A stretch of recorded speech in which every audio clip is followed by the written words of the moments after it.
So you came back for day 10. I am so excited that you're here. We are going to be talking about the 10th step that I took to get myself out of over $332,000 worth of debt in less than 6 years.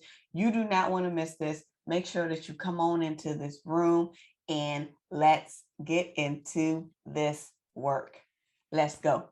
The Debt Demolisher TV with Sophia Melone. Hi guys, it's Sophia Melone, the Debt Demolisher, here to bring you the tools, tips, and tricks to help you manage your financial baggage the right way. We are back for day 10 of the Debt Demolishing series, and we are almost at the end. Welcome, welcome, welcome. Let's jump right into the juice because I don't want to waste any time. The 10th step that I had to do in order to achieve the financial results that I've achieved towards my debt freedom journey, I literally had to cut back on my expenses, and I literally became a minimalist. Now, I'm telling you that this is what I did, at least for the first 3 or 4 years of my journey. I will be honest and say towards the latter years, like 4.5, 5 years, 6 years, and even now, I'm not as strict as I used to be in that regard. So remember, you want to customize the information that I'm giving you to tailor it to your situation and what you need and what will make sure that you can stay fulfilled, you can stay fueled, and that you can stay in alignment with where you want to be in terms of your goals. So, and when I started my debt freedom journey for the first 3 or 4 years, I was an extreme scrubber of my expenses. I was looking through everything. I was figuring out ways of where I can cut back. I was looking at how I was being frivolous. I cut off everything. I stopped getting my hair done every 2 to 3 weeks because I would go and get my hair done every 2 or 3 weeks. I would go and get my nails done every week. I would get my pedicures, my eyebrows arched. And I mean, it was like on repeat, and those costs add up. When I was looking at my expenses and analyzing it, from step 3, I said, whoa, I'm spending a lot on beauty, like beauty and grooming and dry cleaning and like all of this stuff. And it was just costing a whole lot of money. And I said, okay, I have a temporary goal in mind. Let me go ahead and just put this to a halt for a second and find an alternative that can still give me the look or the feel or the pleasure that I wanted to experience. So I became a DIY kind of girl. So I stopped getting my nails done. And because I stopped going to the nail salon to get my nails done, I learned how to do my nails myself. So I bought my own gel manicure machine, the little UV light. I bought my own gel polish. I bought my own little filer kit, got the whole thing off of Amazon. I only spent like maybe 30 or 40 bucks. And I was doing my own nails every week. And I got pretty darn good at it, to be honest with you. But I really became a DIY kind of person. And I was like, okay, if I could cut the cost of getting my nails and my feet done every 2 weeks, that's about a good $80, $90 right there every 2 weeks. And of course, I kept getting my eyebrows arched. I have a thing about eyebrows, like my eyebrows got to be snatched. So that stayed in my budget. When it came to my hair, I did really cut back on getting my hair done because I was famous for going to the hair salon every 2 and 3 weeks, getting it pressed out, getting it blown out, getting it weaved up, getting it braided. So I was spending a lot of money on that. I became a DIY girl. I went straight on YouTube and I started to look for what are some protective styles that you can do at home, because I'm natural, y'all. Yes, I'm natural. I'm natural. And I started to look for protective styles that I could use on my hair or that I could do at home that will be more cost effective instead of me spending $200 or $150 to get my hair crocheted or spending $80 or $90 to get my hair pressed out. I was like, okay, what are some things that I can do at home to help trim this cost? So I rarely went to the salon. Like I went to the salon every now and then to like get my treatment, to get my ends clipped and stuff like that. But it was not a every 2 week kind of thing. Like I had to be like, okay, I got to figure out how to cut this cost just a little bit. Now, when it comes to you, like I said, you may be that person where you're like, okay, I don't have time to do my own hair. If you don't have time to do your own hair, that's okay. Like, then that's just going to be something that you want to be able to keep inside of your budget. Remember, when you're doing and you're crafting this process, you have to customize it for what it is that you need. I'm only sharing my journey, my experience, what I did, so that you can get an idea and so that you can get some insight to say, maybe I can try this, maybe I don't want to try this. So it's totally up to you.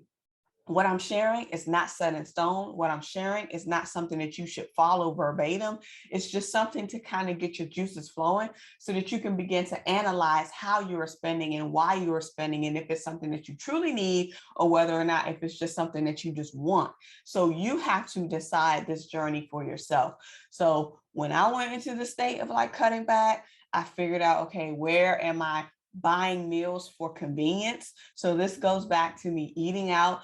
I gave the example of me spending $25 a day, 5 days a week, breakfast and lunch on my job every day, except for the weekends, right? So I was spending $500 a month on eating out just during the work week, during the day.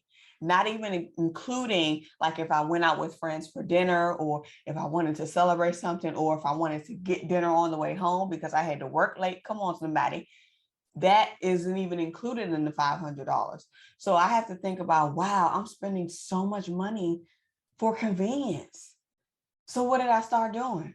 I started meal prepping. I went straight to Google. I went straight to YouTube, and I said, okay, what are some things that I can do to help me get a little meal prep plan going on? And what are some quick and dirty ways that I can schedule my days to meal prep my breakfast, meal prep my lunch, meal prep all of my things in advance so that it wouldn't consume me so much during the day. So that's what I started doing. I made the weekends my meal prep time. I got these little glass bowls that, you know, had the separators, and I had the glass bowls for my breakfast. I had the glass bowls for my lunch, and I was going in there like it was nobody's business. I packed my lunch every day. I packed my breakfast every day, and I had my snacks even. I had like little peanuts or cashews or little chocolates or something that I could snack on, so I wouldn't be running to the little convenience store inside of my building at work to get snacks and all of that kind of stuff. Like, you have to think about how you are literally spending every dime of your money, and then asking yourself, is this dime that you're spending even worth it? Because 9 times out of 10, it's not. 9 times out of 10, it is not worth what you are spending. You can really repurpose that money to use it somewhere else that will actually do something to benefit your legacy long term. I understand that we do have like short term internal desires, internal needs. Sometimes we just want to say, ugh, I just want to give in. I want a candy bar. I want a Snicker. I want some cookies. I want a donut. That's okay. But if you have those feelings, give yourself a reason to reward yourself with that. So here was my strategy. I love Chipotle. Absolutely love Chipotle. I would get my little bean burrito with the burrito inside the bowl. I had the chips, guacamole. I would love to eat Chipotle. What I did to give myself an incentive to be able to get those things, I set an internal goal within my big goal. So if I had a goal to pay off a credit card by a certain date, and I'm an analytics person, right? So I deal with numbers all day. So that's just what I do. I like to kind of like measure stuff. So I was tracking the progress and the projection of when I will be able to pay off this credit card based on the payments that I had planned out to make each month. If I saw that I was paying off a debt earlier, if I paid off a debt earlier than anticipated within my internal schedule, then I would use that to celebrate myself. I would use that as a reason to celebrate myself, to go get me a Chipotle bowl with guacamole and chips and all of that stuff on it. And I would devour it. So if you have those urges or those things where you're like, oh, I just want to eat out. Oh, I just want to be able to go to the movies. Oh, I just want to be able to go get my hair done. Oh, I just want to be able to go get my nails and feet done. You can use that as an incentive for yourself to meet a goal within your debt freedom journey. So for day 10, I want to challenge you to cut back on your expenses as much as you can. And if you are okay with becoming a minimalist, Become a minimalist for a season. Become a minimalist for a season because you have a reason. Come on, somebody. The seasons don't last forever. The seasons don't last forever. The seasons are temporary. So if you go in with that same understanding and that same approach, that this is a temporary season, this is a temporary thing that I'm giving up for the moment so that I can reach something greater, keep that in your mindset when you're going along this journey, because it's going to get harder and harder and harder and harder every day, especially as you begin to climb up the ranks of getting rid of that debt. So you're going to have to keep that in you so that you can remember that this is just a season and I have a greater reward on the other side. So focus on what your greater reward is and what you're working towards so that you can meet the finish line. All right, I'm done preaching today. That's all I have for you guys for day 10 of the Debt Demolishing series.